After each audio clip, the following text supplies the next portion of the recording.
아멘. 오늘 주시는 말씀 신명기 28장 47절부터 57절까지 말씀입니다. 신명기 28장 47절로 57절까지 말씀 다 같이 한 목소리로 함께 읽겠습니다. 내가 모든 것이 풍족하여도 기쁨과 즐거운 마음으로 내 하나님 여호와를 섬기지 아니함으로 말미암아 내가 줄이고 목마르고 헐벗고 모든 것이 부족한 중에서 여호와께서 보내사 너를 치게 하실 적군을 섬기게 될 것이니 그가 철멍에를 내 목에 메워 마침내 너를 멸할 것이라. 곧 여호와께서 멀리 땅끝에서 한 민족을 독수리가 날아온 것 같이 너를 치러 오게 하시리니 이는 내가 그 언어를 알지 못하는 민족이요 그 용모가 흉악한 민족이라. 노인을 보살피지 아니하며 유아를 불쌍히 여기지 아니하며 내 가축의 새끼와 내 토지의 소산을 먹어 마침내 너를 멸망시키며 또 곡식이나 포도주나 기름이나 소의 새끼나 양의 새끼를 너를 위하여 남기지 아니하고 마침내 너를 멸절시키리라. 그들이 전국에서 내 모든 성읍을 에워싸고 내가 의뢰하는 높고 견고한 성벽을 다 헐며 내 하나님 여호와께서 내게 주시는 땅의 모든 성읍에서 너를 에워싸리니 내가 적군에게 에워싸이고 맹렬한 공격을 받아 곤란을 당함으로 내 하나님 여호와께서 내게 주신 자녀 곧 내 몸의 소생의 살을 먹을 것이라. 너희 중에 온유하고 연약한 남자까지도 그의 형제와 그의 품의 아내와 그의 남은 자녀를 미운 눈으로 바라보며 자기가 먹는 그 자녀의 살을 그중 누구에게든지 주지 아니하리니 이는 내 적군이 내 모든 성읍을 에워싸고 맹렬히 너를 쳐서 곤란하게 하므로 아무것도 그에게 남음이 없는 까닭일 것이며 또 너희 중에 온유하고 연약한 부녀 곧 온유하고 연약하여 자기 발바닥으로 땅을 밟아 보지도 아니하던 자라도 자기 품의 남편과 자기 자녀를 미운 눈으로 바라보며 자기 다리 사이에서 나온 태와 자기가 낳은 어린 자식을 남몰래 먹으리니 이는 내 적군이 내 생명을 에워싸고 맹렬히 쳐서 곤란하게 함으로 아무것도 얻지 못함이니라. 아멘. 할렐루야. 한 어린 소년이 있었습니다. 편지 한 장을 이제 가져왔어요. 엄마, 선생님이 이거 엄마 갖다 주래라고 이제 주는 거예요. 그 엄마가 이제 그 편지를 보는데 살짝 이제 눈에 눈물이 머금면서 아이에게 이렇게 큰 소리로 읽어주었다고 합니다. 당신의 아들은 천재입니다. 이 학교는 그를 가르치기에 너무 작은 학교이며 좋은 선생님이 없습니다. 당신이 이 아이를 직접 가르쳐 주시기를 부탁드립니다. 라는 글이었다는 거예요. 그래서 이 엄마는 이 편지를 읽은 다음부터 이 아이를 학교에 보내지 않고 최선을 다해서 이제 이 아이를 가르치고 또 이 아이가 이제 시간이 흘러가면서 정말로 이 아이는 엄청난 이제 발명가가 되었습니다. 그리고 어머니가 돌아가신 어느 날 이제 어머니 유품을 정리하던 중에 그 편지를 이제 발견하게 됩니다. 근데 편지를 보고 다시 읽어보니까 사실 편지에는 이렇게 써 있었더라는 것이죠. 당신의 아들은 전응아입니다. 이 아이를 다른 아이들과 학교에서 함께 가르칠 수 없습니다. 아이를 학교에 보내시지 말기 바랍니다. 이런 글이었다는 것이죠. 이 글을 읽고서는 그가 눈물을 많이 흘렸다고 합니다. 그리고 자기 다이어리에다가 이런 글을 썼다고 합니다. 토마스 에디슨은 전능하였다. 그러나 그의 어머니는 그를 이 시대의 천재로 만들었다. 요즘에 많은 아이들이 자살을 합니다. 청소년이 죽는 가장 큰 이유가 자살이라고 이야기하죠. 시대를 거스르며 시대를 이끌어가는 시대의 흐름을 주도하는 사람이 아니라 시대에 편승하며 시대를 따라가다 보니까 시대의 기준에 의해서 자녀들이 자신의 목숨마저도 아무렇지 않게 내어던지는 세상이 되어버리고 말았어요. 이런 토마스 에디슨의 어머니와 같은 그런 부모들만 있다면 자기 자식을 사랑하는 그 방법이 바로 이렇게 자기 자식을 가장 귀하게 여겨주며 네가 하는 모든 일들 99번의 실수 아닙니까? 한 번의 성공을 위해서 99번의 실패와 노력을 감당해내는 그 삶을 오히려 칭찬해주고 격려해줄 수 있는 그런 부모들이 많다면 참 좋은 세상이 될 것 같다는 생각이 듭니다. 오늘 우리가 읽는 본문은요, 그에 또 반하는 그런 본문의 결과의 내용이 나옵니다. 자녀를 잡아먹는다라는 그런 끔찍한 저주가 담긴 본문의 내용입니다. 오늘 본문의 시작이 어떻게 이야기합니까? 왜 너희가 이런 일들을 당하느냐? 47절 네가 모든 것이 풍족하여도 기쁨과 즐거운 마음으로 내 하나님 여호와를 섬기지 아니함으로 말미암아. 너희가 풍족함에도 불구하고 기쁨과 즐거운 마음으로 하나님을 섬기지 않았기에 48절 네가 줄이고 목마르고 헐벗고 모든 것이 부족한 중에서 여호와께서 보내사 너를 치게 하실 적군을 섬기게 될 것이니 그가 철멍에를 내 목에 메어 마침내 너를 멸할 것이라. 이제 너희가 하나님을 온전히 섬기지 않으니까 내가 너희를 풍족한 중에 섬기지 않았던 너희를 부족함으로 가득하게 할 것이고 그 다음에 너희가 다른 민족을 섬기게 할 것이다. 멸망의 이유에 대해서 이야기하는 거예요. 가나안의 그 풍족한 중에서도 너희가 나를 온전히 섬기지 않았다라고 하는 것이죠. 그 결과가 그 과정이 어떻게 됩니까? 49절부터 51절에 계속 나옵니다. 곧 여호와께서 멀리 땅 끝에서 한 민족을 독수리가 날아오는 것 같이 너를 치러 오게 하시리니 이는 내가 그 언어를 알지 못하는 민족이요 그 용모가 흉악한 민족이라 노인을 보살피지 아니하며 유아를 불쌍히 여기지 아니하며 내 가축의 새끼와 내 토지의 소산을 먹어 마침내 너를 멸망시키며 또 곡식이나 포도주나 기름이나 소의 새끼나 양의 새끼를 너를 위하여 남기지 아니하고 마침내 너를 멸절시키리라. 한 민족이 독수리같이 날아오른대요. 한 민족이 독수리처럼 날아올라서 너희를 멸절시키는데 그들은 흉악한 민족이라는 것이죠. 얼마나 흉악하는지 노인이며 애며 봐주질 않는다는 거예요. 그들을 죽이고 그들을 해하고 또 심지어는 너희 땅에 나는 모든 소산을 그들이 다 취할 것이다 라고 이야기해요. 누구입니까? 이제 북이스라엘은 아수르에 의해서 멸망당하고 남유다는 바벨론에 의해서 멸망당하죠. 아주 흉악한 그런 일들을 전쟁을 일삼는 민족이기 때문에 아주 또 굉장히 무섭고 흉악한 그 민족에 의해서 너희 것들이 하나도 남기지 않는다. 맞죠? 북이스라엘도 아수르에 의해서 모두가 끌려가 버리고 말고요. 남유다도 거의 모든 사람들이 포로로 끌려가고 맙니다. 자, 그런데 이제 이 과정에서 문제가 더 커지는 거예요. 어떻게 커지냐면 52절 보세요. 그들이 천국에서 내 모든 성읍을 에워싸고 내가 의뢰하는 높고 견고한 성벽을 다 헐며 내 하나님 여호와께서 내게 주시는 땅의 모든 성읍에서 너를 에워싸리니 네 성읍이 다 에워싸임을 당할 것이고 성벽이 다 헐어질 것이다. 하나님을 대신하던 많은 일들 중에서 가장 흉악한 일 중에 하나가 무엇이냐면 자기 성을 쌓는 것입니다. 이 성의 죄의 근원이 어디서부터냐면 가인이죠. 하나님은 가인에게 유리하라라는 저주를 내리십니다. 네가 평생을 유리하는 자가 될 것이다. 평생을 떠돌아다니며 살아야 된다. 가인이 그래서 하나님께 표를 받아서 살 수 있는 표를 받아서 평생을 돌아다녀야 되는데 이 가인이 어떻게 합니까? 자기 아들을 위하여 에녹의 성을 짓습니다. 하나님은 분명 그에게 돌아다녀야 넌 계속 유리하면서 살아가는 자가 되어야 돼. 라는 저주는 그 말씀에 순종하면 하나님께서 지키시고 인도하시는데 그는 그곳에서 불안한 마음에 자기 성을 쌓는 거예요. 자기 성을 쌓는 그 개념이 이제 쭉 다윗과 솔로몬에게 와도 어떤 일들이 벌어집니까? 성을 왜 쌓게 되는 거예요? 제가 성경부 시간에 한번 나눈 적이 있는데 많은 이방 나라의 여인들을 아내로 취하다 보니까 그 여인들이 거주할 성들을 쌓을 수밖에 없는 거예요.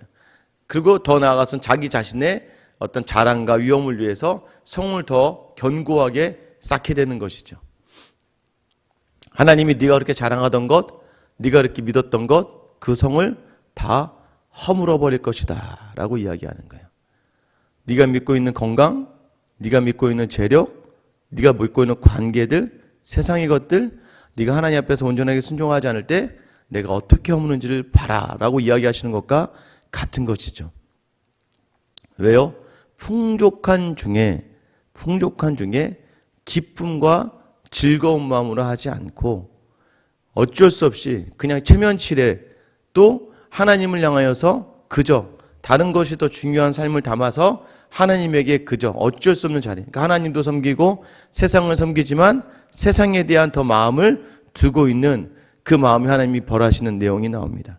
두 번째는 뭐냐면 53절 보시면 네가 적군에게 에워싸이고 맹렬한 공격을 받아 곤란을 당함으로 내 하나님 여호와께서 내게 주신 자녀의 곧 내 몸의 소생의 살을 먹을 것이라.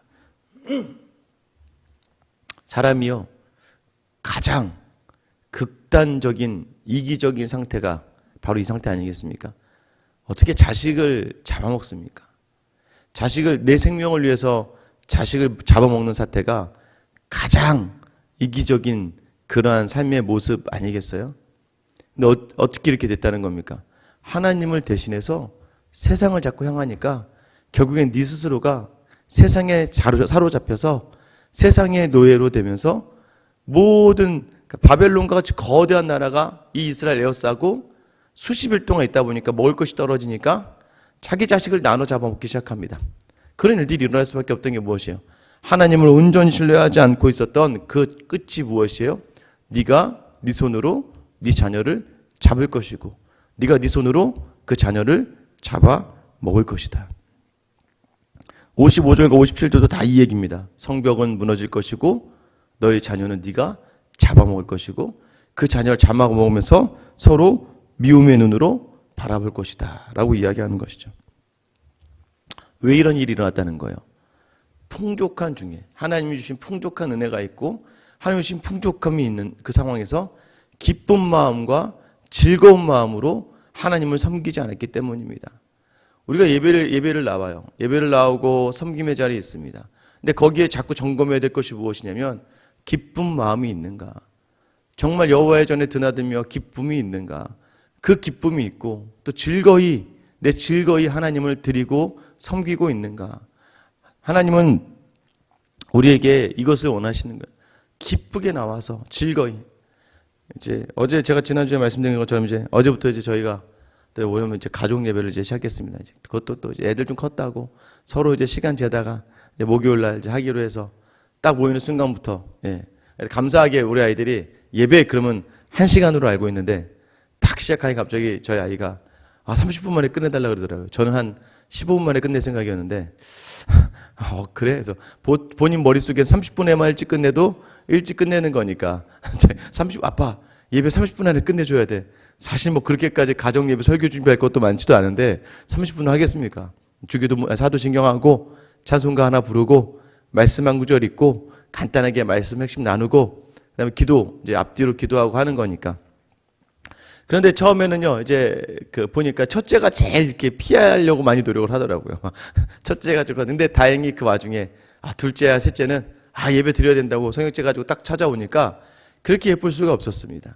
찬송가도 얘네들이 아직 익숙하진 않지만 찬송가를 불러나가면서 그래도 억지로 따라 부르려고 하고 막내 아직 글도 모르는데 옆에 앉아서 그냥 뭐 무슨 소리인지도 모르고 막 그냥 찬송가라고 부르는 그 음을 따라하는데 순간 제가 어렸을 때 저희 어머니가 항상 이제 예배를 드리거나 기도를 하면 그 당시에는 뭐 카세트밖에 없으니까 녹음을 떠났던 것들을 제가 좀 시간이 지난 이후에 들려준 기억이 있어요. 그때는 몰랐죠. 그리고 저도 자라면서는 예배 드리는 것이 좀 어색했는데 어제 그냥 이렇게 보고 있으니까 굉장히 좋더라고요. 그리고 그 예배를 통해서 다시 한번 우리가 하나로 모일 수 있구나. 그럼 나중에 시간이 흐른 뒤에도 다시 우리가 모일 수 있는 이유가. 그래서 지금도 저희가 추석이며 설이며 특별한 일이 있을 때마다 저희 가족이 모여서 뭐 하는 게 뭐겠습니까? 예배죠. 예배로 시작했던 예전의 기억이 있으니까 다시 예배로 모이게 되더라고요. 자녀들에 대해서도 또 그리고 모든 일에 대해서도 기쁜 마음으로 나오는 자를 하나님이 즐거워하십니다. 여러분 새벽기도 기쁜 마음으로 나오시나요? 즐거운 마음으로 나오시나요? 이게요 어느 정도 이렇게 맛을 봐야 됩니다. 그래야 새벽기도가 달아요. 그리고 말씀이 달아요. 그래서 내가 살아가는 이유가 이 새벽이 시작되는 처음의 말씀과 기도의 자리라는 것을 아는데 여러분 피곤하시면 집에서 주무세요. 억지로 안 나오셔도 돼. 하나님 뭐라고 하세요? 기쁜 마음과 즐거운 마음으로 나오지 않으면 하나님 그 예배 안 받아주세요. 죄송하지만 그때는 그냥 좀 쉬세요. 그럼 하나님이 더 불리하시거든요. 하나님이요 또 은혜로 다가가서 여러분을 예배의 자리로 이끌어내세요. 그럼 그때를 또 기다리시는 거예요. 그래서 얘기하잖아요. 풍족한 중에 은혜가 있는 자리에 있었으니까 그 은혜에 맞추어 기쁨으로 나아오는 것이고 그 은혜에 발맞추어서 즐거운 마음으로 나오는 거예요. 왜요? 이미 우리에게 그 풍족한 은혜가 있어요. 어떤 은혜예요? 하나님이 우리를 창세전부터 택하셨고 택하신 우리를 여전히 놔두어서 죽을 수밖에 없는 우리를 그 자기 아들을 보내시는 그 은혜가 있잖아요. 그래서 그 은혜 안에서는 모든 것이 가되니까요. 모든 것이 풍성하게 채워진다니까요. 너무나 놀라운 이유 아니겠습니까? 너무나 풍성하게 채워지더라고요. 그러니까 아우 힘들어 하라고 했다가 어제도 이제 우스갯소리로 제가 너무나 힘들어서 집에 와서 소파에 딱 앉자마자 3번 뛰어오고 4번 뛰어오고 이 좁은 소파에서도 제대로 앉기도 못하고 눕지도 못하고 막 오는 거예요.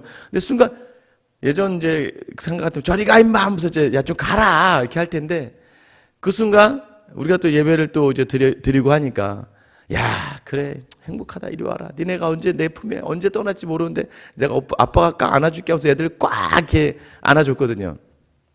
똑같은 일이지만 믿음의 눈으로 하나님을 바라보는 마음으로 은혜 가운데 있는 사람은 똑같은 상황이지만 그것을 풍족하게 누리고 기쁨으로 누리고 즐거움으로 누릴 수 있지만 은혜가 없고 하나님의 은혜가 소멸된 사람은 모든 일이 인간적인 생각으로 바라보면 다 답답하고 힘이 드는 상황이 될 수밖에 없는 것입니다. 그래서요 은혜를 계속해서 찾아내는 사람, 제가 그래서 은혜는요 계속 발견해내는 거예요. 은혜는 계속 발견해내는 겁니다. 내게 주신 은혜, 내게 주신 은혜, 내게 주신 사랑 감사를 발견하면 그 사랑이 사랑을 낳고 감사가 감사를 낳고 은혜가 은혜를 낳는 과정이 가는 것이고 어떤 사람은 계속해서 아침부터 불평 딱 시작하면 하루 종일 이제 불평이 일어나는 겁니다. 아침 출근하면서도 내가 왜 저런 여자를 만나서 내가 저런 남자를 만나서 어떻게 저런 새끼들이 태어나가지고는 야 아침부터 이러고 시작하잖아요. 그럼 이제 버스를 타든 지하철 타든 저 사람도 재수가 없고 저 사람은 왜 저렇게 기침을 해야 되고 다 하나하나마다 시작하면 끝이 뭐예요? 그럼 이제 회사에 가서도 직장 일을 하면서도 뭘 해도 내가 여기 앉아 있을 사람이 아닌데 내가 여기서 일을 해야 할 사람이 아닌데 저 사람이 왜 자꾸 나한테 도와주지 않는 처음에 시작이 감사로 시작하는 사람 그래서 새벽기도 여러분을 드리는 거예요. 감사로 시작하기 위해서 오늘 하루를 감사와 은혜를 담아내고 기쁨으로 담아내보고 즐거운 마음으로 담아내기 위하여 이 하루를 시작하는 거예요. 그러면 이것이 풍족함을 낳으면서 더 하나님께 기쁨과 즐거움으로 드리고 하나님 흡족해 하시면서 더 좋은 것 주시려고 하나님 우리에게 은혜 주시고 복을 주시는 것이고 그러나 원망을 낳고 불평이 불평을 낳다 보면 오늘 하루 끝에 가면 불평 덩어리가 되어 있는 것이죠. 하나님은 너무 좋은 것 주셨는데도 내 눈으로 바라보며 내가 결단하는 것 좋지 않다라고 생각하니까 결국엔 그것이 화가 되고 저주가 된 듯한 느낌. 결국 누굴 잡아요? 집에 가서 아내를 잡고 남편을 잡고 자식을 잡아 먹게 되는 게 바로 우리 하루 아니겠습니까? 그래서 다시 한번 우리에게 주신 은혜의 자리를 돌아보며 풍족함을 발견해내고 오늘 하루 부족함의 삶이 아니라 풍족하게 은혜와 감사를 정말 많이 누릴 수 있는 여러분의 하루가 되기를 예수님의 이름으로 축원합니다.